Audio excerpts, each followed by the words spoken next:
It's clear that in Moscow they deliberated for a very long time, took forever to get started, and couldn't decide what exactly they should say. As the saying goes, on the one hand, it's frightening, but on the other they had to say something. In the end, Putin declared that it was a cynical murder and expressed his condolences regarding the elimination of the troublemaker. And officially, the spokesperson for China's Ministry of Foreign Affairs, Mao Ning, stated that China publicly condemns the strikes by the US and Israel on the territory of Iran, considering the absence of a UN Security Council mandate for a military operation.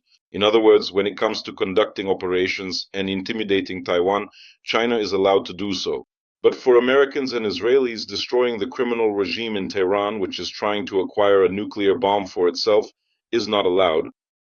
Well, in general, all these cries, of course, have not stopped and will not stop the operations.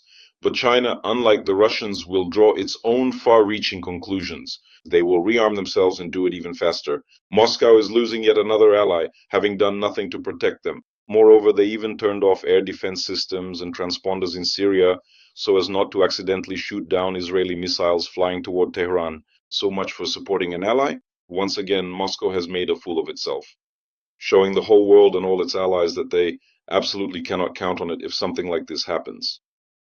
Well, I'll repeat once again. The direct and immediate consequence, which was absolutely predictable, there's nothing surprising here, is the rise in gas and oil prices, and as a result, the cost of all methods of their transportation. The world's largest LNG producer, Qatar Energy, has halted production amounting to 20% of global output. The same goes for the company as well. Saudi Aramco has shut down the Ras Tanura refinery, which has a capacity of 550,000 barrels per day. This is a key export infrastructure facility on the Persian Gulf Coast. So, as I said before, this is already the first consequence. Interestingly, not only does Iran launch Shaheds, but Shaheds have also been launched at Iran. The Americans have completely copied them. They called the product Lucas. It was made through reverse engineering. In other words, they took Iranian Shaheds. And guess who helped provide them with these Shaheds? Take three guesses. Who is so generous? So these Shaheds were handed over. Iranian and American engineers fully restored them and developed a reverse engineering method, which is called Lucas Low-Cost Unscrewed Combat Attack System. This is an unlicensed copy of the Shahed, and most interestingly, it is equipped with a Starlink satellite terminal. It is reported that it is controlled throughout the entire flight. It has a camera. It flies low over the ground, avoiding radars, and it's very difficult to intercept. The only inconvenience of this Lucas product is it features a significantly smaller and more compact warhead compared to the original version of the Iranian Shahed drone model. Trump himself gave a public speech today, but of course he needs to rally his supporters to keep them motivated. He will now be speaking often. I think it will be every day with news updates, at least as long as everything goes according to the American plan. Complete air superiority, but I repeat, there is a trap of temptation, that is, for a ground operation. When it becomes clear that the regime hasn't collapsed, and by the way, American intelligence has already warned about this. Reuters wrote about it today, having spoken with officials from among the American intelligence agencies.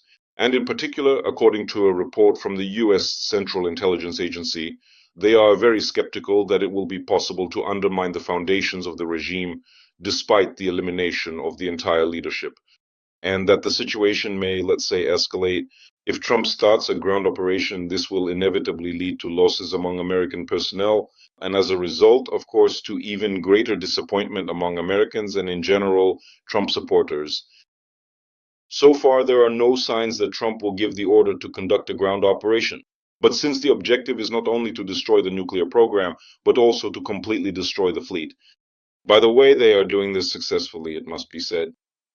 10 Iranian Navy ships have already been sent. Trump spoke about this today during a Medal of Honor ceremony at the White House. He stated that 10 Iranian Navy ships have already been sunk and are now at the bottom of the sea. But the main problem for the Americans, and what awaits their earnings, of course, in the future, the appearance of Ukrainian groups, specialists, hunters of Shaheds, could greatly help and support their allies here, especially since Iran itself has adopted the Russian tactic of mass launches. Moreover, the distance there is much shorter than when launches are made from Russian territory or the occupied territories of Ukraine. Here, the distance is even shorter. In other words, everything is packed tightly together. A record number was launched. The United Arab Emirates suffered the most. There is footage of strikes on skyscrapers in all the world's media. Officially, 514 were launched. Sorry, 541. Drones against the Emirates, 283.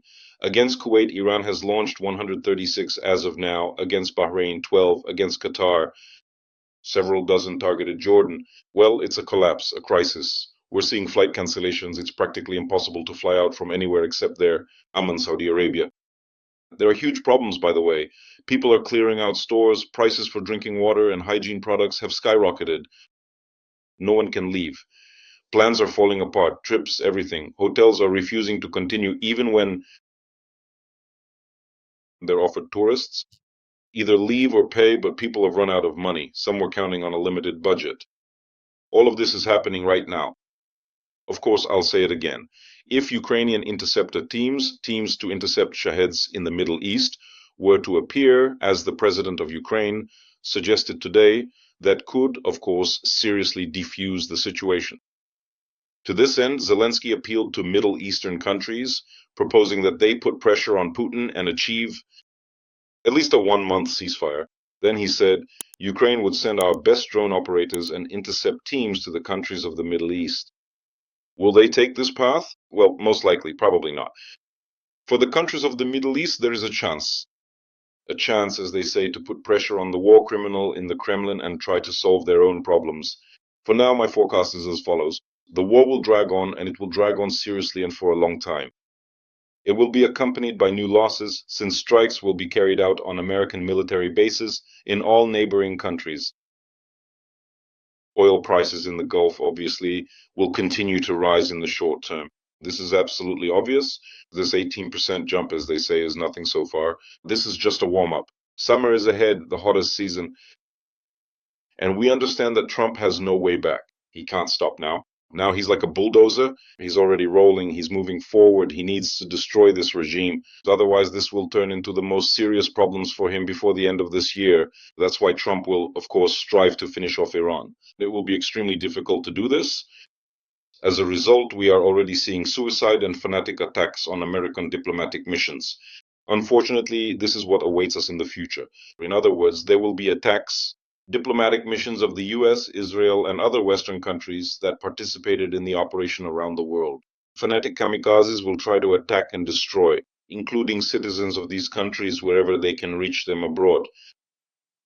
All of this will lead to a new escalation and further expansion of the conflict, especially since, of course, the Russians will try in every way to inflame it. They think that this will somehow help them. I think they will be put in their place very harshly right away. Russia will not be given the opportunity to profit from rising gas and oil prices, quite simply because it's easier to cut them out, to remove them from the system. I'll repeat once again, their shadow fleet is not their blessing, it's their curse. Now it will be seized with even greater cynicism, and even faster because now these ships, these oil tankers, are needed by the Americans themselves and their allies.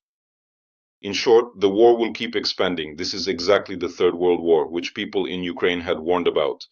That was only its beginning. Those who didn't understand it then will understand it now.